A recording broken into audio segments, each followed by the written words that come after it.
Kipat ba Catholic Shnong Mokabeng ha ka at pundu trik jemang kila rakhi ke jingdap sansnem bala play bat kerkhu ye ke ying mani bala ainam ha ka Maria nong irap ki Kristan. Reverend Father Thaumon Sutanga ula pinmentai ke mas bakhoj ha ka bala shimenta de kipat reunget de ke jingriu blay bat jingremen si. Kini ka balang Shnong kadon hapo ka parish Yong Shiwiat West Giant Hills District. Ha kini kesengi lapelong ye ke procession Maria Saudong jong kini ke Shnong.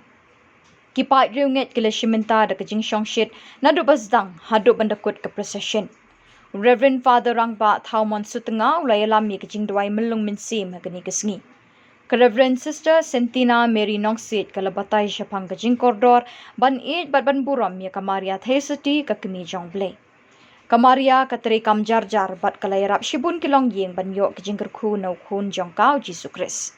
Andalawai kijing le niam lapen bot sedaka cultural program kabagi kenarit ki Samla bat kilong kemi long kpa kilai rawai shat da kijing kemen ban penkut ya kijing le kemen ken mau buram ya kamaria thesati bagi pat Catholic kile hasitelup ka perthai hakani kesengi.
Amen. Khuborkhasi kumaria kepada percaya Tuhan dan Bapa dan Tuhan pedang ini.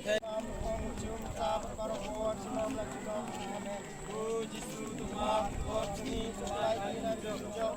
Dalam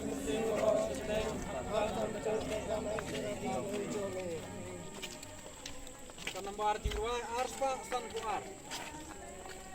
Arspa Sankuar. Mi bait wailem yanga kabalenti